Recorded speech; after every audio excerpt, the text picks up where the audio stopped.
and gentlemen, welcome to this week's edition of Stckcar Rundown, tips and picks from Michigan International Speedway. So, they're racing today at Michigan, and guess who's fastest? That's right, Kevin frickin' Harvick. Excuse me, I'm getting a cold. Gonna have to go with him again this week. It's a little expensive, as always, $12,000. But he got 7 top 5s in the last 10 starts at Michigan. And he was fastest in practice, 10 lap average, and single lap again. Like I said, every week he's got to dominate to cover that $12,000, but as long as he stays out of trouble, I kind of expect that. I do expect 2 guys to give him a little bit of trouble today.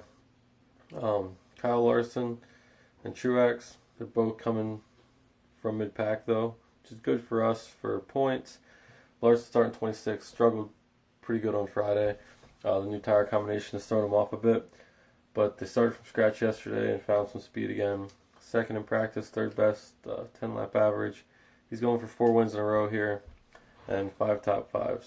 So definitely expect him to come through the field pretty quickly today. Should get us a lot of nice points. Only 10,005, so expensive but cheap compared to Harvick. So definitely, I think Kyle Larson's a must-have today. Hopefully he can show them other Chevy teams how to get it done.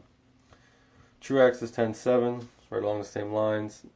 He has 4 top 6s in the last 6 races here, and has led laps in the last 4. Coming from 17th, he should come back through the field pretty quick too. He was 6th in practice. I would expect top 5 or 6 out of him today. If they hit it right and they get some good pit stops and stuff, they could challenge for the win. Hopefully he leads some laps for us. We'll see. My mid-tier guys this week, looking at Jamie Mack. Starts 24th. This is one of his best tracks. He's on a great roll here.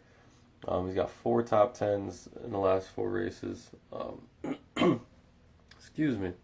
He didn't show a lot of speed yesterday, but hopefully that's good. Not many people will pick him. I still expect him to have a decent run today. I think you'll see that one car around the top 10. I don't know if he'll keep that top 10 streak alive, but I think it'll be real close. Let's look for that. Kurt Busch. I usually stay away from Kurt Busch, as you guys know. But he's only $8,000 this week. Car looks real fast. Looks good. I don't know if it's going to race as well as it's looked in qualifying and practice. That's my only concern. We'll find out. Starting first, like I said, only 8K, so it's great value, I believe. Needs to stay out of trouble. Needs to stay up front all day, because when he starts getting back in the pack, he seems to not be able to get back through and into contention. So look for him to try to stay up front all day and lead some laps off the drop of the green, and that'll be good for us. I think Jones will have a decent day, 8,400. Not really going to put him on a lot of my teams, but I wanted to mention him. Finished 3rd here in Michigan last year in the fall race. I don't expect that kind of performance out of him today, but I do expect a top 10. So, I won't hit.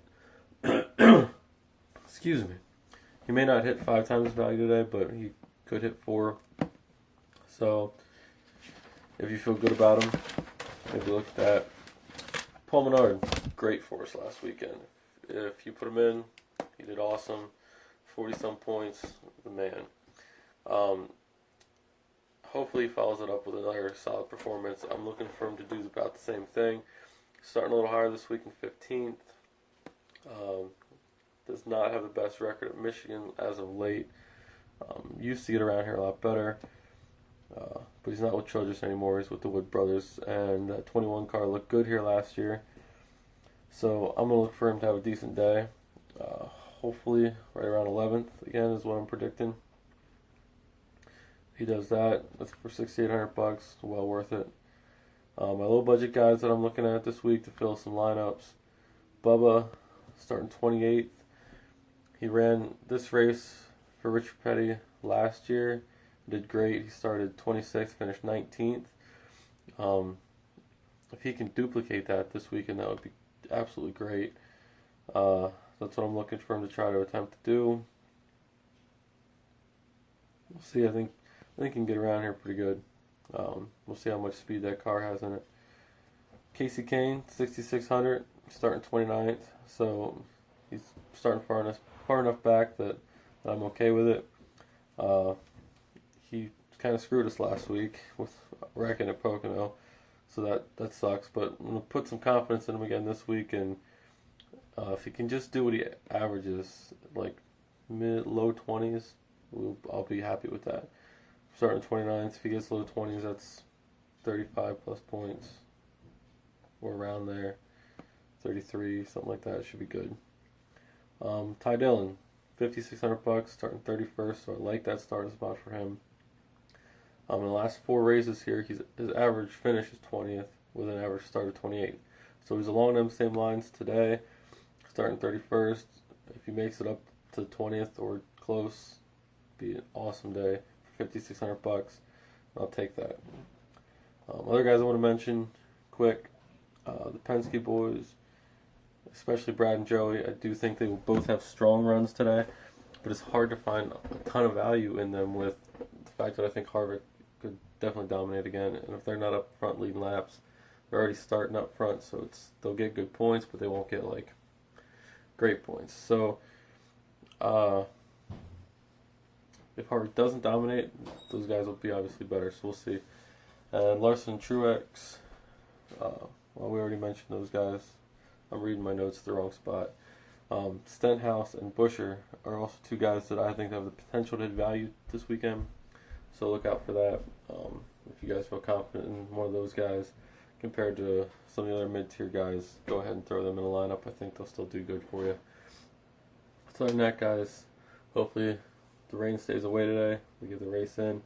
May the cautions be with you. Remember, hit that subscribe button, and we'll see you again next week. Well, I guess we won't. It's Father's Day. We're off next week. 2 weeks. Later.